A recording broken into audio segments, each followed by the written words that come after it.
Bonjour tout le monde, c'est Yannick pour Phone Android. On se retrouve là sur le stand de ZTE. Nous venions de prendre en main le smartphone pliable, le Axon M. Il est constitué alors de deux écrans de 5,2 pouces Full HD.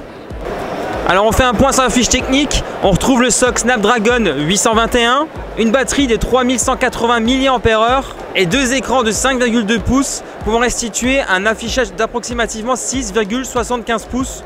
On retrouve également 4 Go de RAM couplé à 64 Go de mémoire interne. On y retrouve également un port USB type C ainsi qu'un port jack 3.5. Alors la grande particularité de l'Axon M, c'est de bénéficier donc de deux écrans.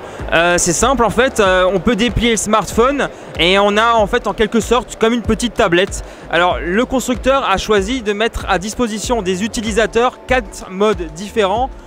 Donc le premier mode permet en fait d'avoir qu'un seul écran allumé, c'est-à-dire l'écran A ou l'écran B. On peut également avoir un mode partagé, pouvant donc profiter en quelque sorte d'un mode multitâche un peu plus poussé que ce qu'on aurait sur un seul écran. Ensuite, on a également un affichage clone, c'est-à-dire qu'on a les deux écrans qui affichent exactement la même chose. Et enfin, on peut afficher une image unie, un peu comme si on avait une tablette.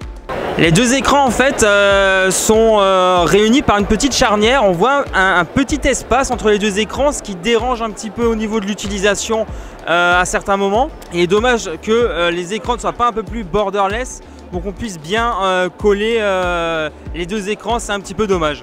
La particularité, donc ça donne également une particularité au niveau du design parce que forcément le smartphone est un peu plus épais lorsqu'il est plié et on peut très bien l'utiliser comme un téléphone normal avec un seul écran.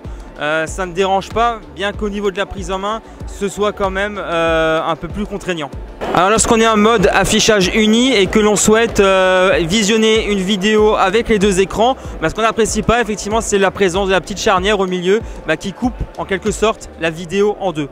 C'est dommage parce que c'est vraiment un concept novateur qui aurait pu apporter un plus à l'utilisateur. On note également qu'il y a énormément de traces de doigts du fait de la spécificité parce que quand vous tenez effectivement le smartphone, vous avez vos 4 doigts à l'arrière qui laissent énormément de traces. Le smartphone est également beaucoup plus fragile du fait de sa spécificité. Ce qu'on a pratiquement apprécié en fait au niveau de la prise en main, c'est que par exemple le mode photo, l'écran de gauche affiche l'appareil photo et l'écran de droite affiche la galerie. On peut donc tout de suite voir le résultat de la photo que l'on vient de prendre. Alors pour le moment, on n'a aucune information de la disponibilité du produit en France. On s'est entretenu avec la marque qui nous a confirmé que le produit sera commercialisé à 852 € en Espagne ainsi qu'en Italie. Alors que le Galaxy X fait de plus en plus parler de lui, on peut voir ce produit un petit peu comme les prémices du flagship du coréen. Un produit qui selon nous n'est pas forcément très abouti.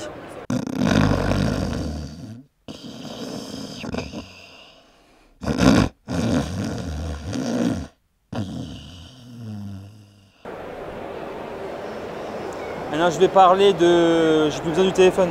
Je vais parler maintenant des différents modes. Alors juste, il y a un mode affichage unique, un mode clone. Ouais. Ouais, j'ai déjà dit ça. Ouais. Il y a 4 modes je crois. Alors il y a le mode unique, le mode clone, le mode partagé. Ah non, un mode où il n'y a qu'un seul écran, je crois. Un seul écran. Le mode clone, tu as 2 fois le même écran. Voilà le mode clone. Tu as le mode partagé, tu as un écran A, un écran B. Et tu as le mode uni, là où tu es uni, là tu as un seul écran. Un seul écran.